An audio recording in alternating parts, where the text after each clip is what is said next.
ডিমের নানান ধরনের রেসিপি আমি কিন্তু আগেই আপনাদের সাথে শেয়ার করেছি, কিংবা আপনারা ডিমের নানান ধরনের রেসিপি বাড়িতে বানিয়েছেন। তবে আজ আমি একটা নতুন রেসিপি আপনাদের সাথে শেয়ার করছি। খেতে কিন্তু অসম্ভব সুন্দর হয়, বানানো একেবারে সহজ। নমস্কার বন্ধুরা, কেমন আছেন সবাই? আশা করছি সবাই খুব ভালো আছেন। আজকে শেয়ার করছি কাঁচা ডিমের ভাপা।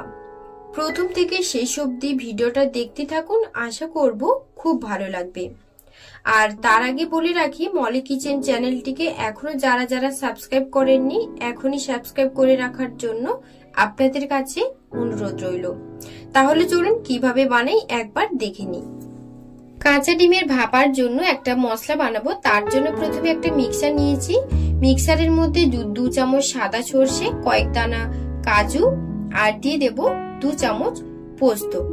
পোস্তটা দেওয়ার পর 1 চামচ চারমগজ দিয়ে দিলাম, আর তারপর কয়েক টুকরো শুকনো লঙ্কা দিয়ে দিচ্ছি। 4-5টা শুকনো লঙ্কা দিয়ে দিলাম। এরপর সামান্য লবণ আর অল্প জল দিয়ে মিহি একটা পেস্ট বানিয়ে নেব। জলটা দিয়ে দিলাম, এবার ঢাকনা বন্ধ করে মিহি একটা পেস্ট বানিয়ে নেব। এই যে দেখুন, মশলাটা কিন্তু একদম ভালো করে বেটে নিয়েছি, একদম স্মুথ করে বেটে নিয়েছি। এই যে দেখুন, তো দেখুন মশলাটা একদম ভালো করে বাটা হয়ে গেছে। এবার এখানে নিয়েছি 3টে ডিমের পরিমাণটা কম বেশি করে আপনারা নিয়ে নিতে পারেন। এবার এখানে নিয়েছি একটা টমেটো গ্রেট করে নিয়েছি। এরপর একটা টিফিন বক্স নিয়েছি, এতেই কিন্তু এই ভাপাটা তৈরি করব। টিফিন বক্সের মধ্যে যে মশলাটা আমি মিক্সারে বেটে রেখেছিলাম সেটা দিয়ে দিলাম। তো দেখুন মশলাটা দেওয়া হয়ে গেছে।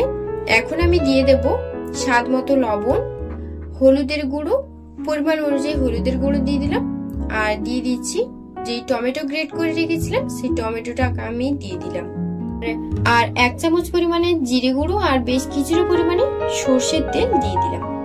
এই রান্নাতে সর্ষের তেল মানে কাঁচা সর্ষের তেল দিলে কিন্তু তরকারির স্বাদটা খুব ভালো হয়।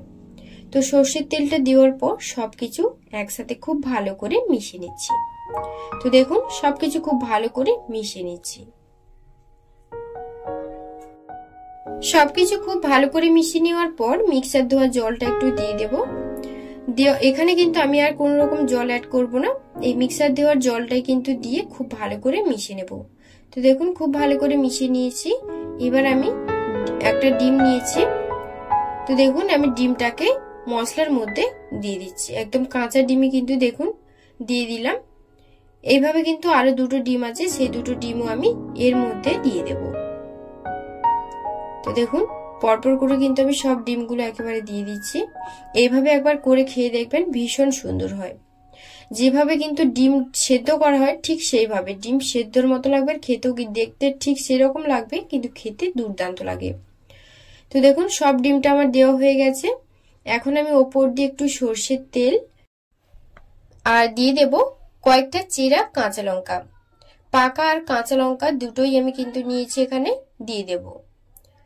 তো দেখুন কাঁচা লঙ্কাগুলো আমি কি ওপর দিয়ে দিলাম।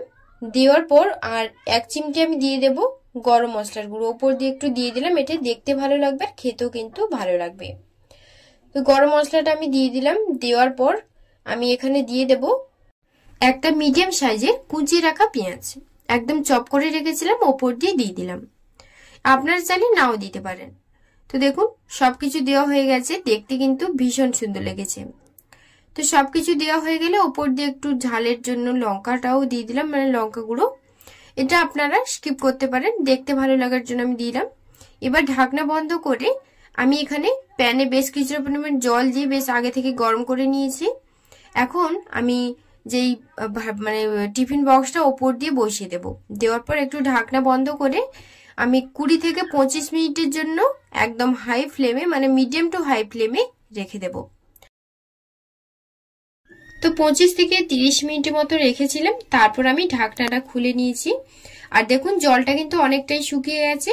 এবার আমি ঢাকনাটা খুলে নিচ্ছি। ঠান্ডা হওয়ার পর কিন্তু অবশ্যই ঢাকনাটা খুলবেন। এই যে দেখুন ঢাকনাটা খুলে নিয়েছি। এবার ডিমটা সিদ্ধ হয়েছে কিনা আপনাদের একটু দেখিয়ে দিচ্ছি। এই যে দেখুন কতটা শক্ত লাগছে না, একটু ছুরি দিয়ে কিংবা খুন্তি দিয়ে আমি দেখাচ্ছি। দেখুন একদম শক্ত হয়ে গেছে। এইভাবে খেয়ে দেখবেন দুর্দান্ত স্বাদ হয় খেতে। আর একটু আমি তুলে আপনাদেরকে দেখিয়ে দিচ্ছি যে দেখতে কতটা সুন্দর হয়েছে আর ডিমগুলো কতটা সেদ্ধ হয়েছে।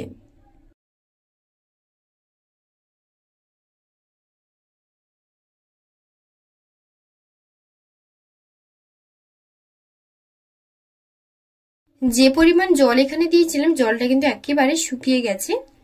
তো এই যে দেখুন আমি ডিমটা তুলে আপনাদের দেখাচ্ছি।